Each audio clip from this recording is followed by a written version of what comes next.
Cinema നയരൂപീകരണത്തിനുള്ള cinema കോൺക്ലേവിന് ഇന്ന് തുടക്കമാകും. Hema committee റിപ്പോർട്ടും തുടർന്നുള്ള വിവാദങ്ങളും പിടിച്ചുലച്ച മലയാള സിനിമയെ നയരൂപീകരണത്തിലൂടെ മുന്നോട്ട് നയിക്കാൻ കഴിയുമെന്ന പ്രതീക്ഷയിലാണ് സർക്കാർ. 9ഓളം വിഷയങ്ങളിലാണ് കോൺക്ലേവിൽ സമഗ്ര ചർച്ചയുണ്ടാവുക. ഹേമ കമ്മിറ്റി റിപ്പോർട്ട്, ലൈംഗികാരോപണങ്ങൾ, ലിംഗനീതിയെക്കുറിച്ചുള്ള ചർച്ച, മലയാള സിനിമാ മേഖലയെ ചുറ്റിപ്പറ്റിക്കഴിഞ്ഞ കുറച്ചു കാലങ്ങളിൽ ഉയർന്ന വിവാദങ്ങൾ ഏറെ. വിവാദങ്ങളിൽ സർക്കാരിന്റെ പരിഹാരം സിനിമാ നയരൂപീകരണം. അതിന്റെ ഭാഗമായാണ് തിരുവനന്തപുരത്ത് ഇന്നും നാളെയുമായി സിനിമാ കോൺക്ലേവ് സംഘടിപ്പിക്കുന്നത്. സിനിമയുമായി ബന്ധപ്പെട്ട സമഗ്രമായിട്ടുള്ള ചർച്ചകൾ രൂപീകരിച്ച് അതിലൂടെ ഉരുത്തിരിഞ്ഞ് വരുന്ന അഭിപ്രായങ്ങളെല്ലാം ക്രോഡീകരിച്ച് ജനകീയമായിട്ടുള്ള രീതിയിൽ തന്നെ നമ്മളൊരു സിനിമാ നയം രൂപീകരിക്കുകയാണ്. അപ്പോൾ അതിൻ്റെ ഒരു പ്രധാനപ്പെട്ട ഒരു ഘടകമാണ് എല്ലാവരുടെയും അഭിപ്രായം ആരായുക, സംവാദങ്ങൾ പ്രോത്സാഹിപ്പിക്കുക, എല്ലാവരുടെയും ശബ്ദങ്ങൾക്ക് വില കൊടുക്കുക എന്നത്. മുഖ്യമന്ത്രി പിണറായി വിജയൻ കോൺക്ലേവ് ഉദ്ഘാടനം ചെയ്യും.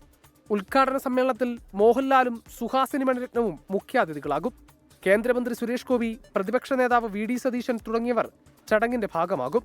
ഓസ്കാർ അവാർഡ് ജേതാവ് റസൂൽ പൂക്കുട്ടി, തമിഴ് സിനിമാ സംവിധായകൻ വെട്രിമാരൻ തുടങ്ങി സിനിമയുടെ പല മേഖലകളിൽ കഴിവ് തെളിയിച്ചവർ പങ്കെടുക്കും. എല്ലാ സിനിമാ സംഘടനകളെ പ്രതിനിധീകരിച്ചും പങ്കാളിത്തമുണ്ടാകും.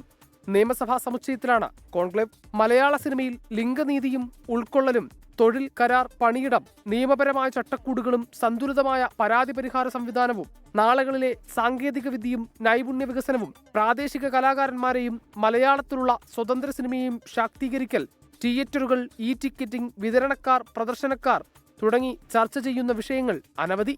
ഒരേ സമയം 5 ഇടങ്ങളിലാണ് കോൺക്ലേവിൽ ചർച്ച നടക്കുക. ചർച്ചകളുണ്ടാവും, സ്വാഭാവികമായും വലിയ വിമർശനങ്ങളുണ്ടാവും, നിർദ്ദേശങ്ങളുണ്ടാവും. എല്ലാത്തിനുമൊടുവിൽ മലയാള സിനിമയെ നവവൽക്കരിക്കുന്നതിലും നല്ല മാറ്റങ്ങൾ ഉണ്ടാകുന്നതിലും സിനിമാ കോൺക്ലേവ് തുടക്കമാവട്ടെ.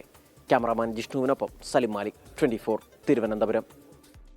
ലോകത്തെവിടെയായാലും ഏത് സമയത്തും 24 വാർത്തകളും ഓഗ്മെന്റഡ് റിയാലിറ്റി പാക്കേജുകളും എക്സ്പ്ലെയിനറുകളും വിശദമായി കാണാൻ ഞങ്ങളുടെ യൂട്യൂബ് ചാനൽ നിങ്ങൾക്ക് സബ്സ്ക്രൈബ് ചെയ്യാം.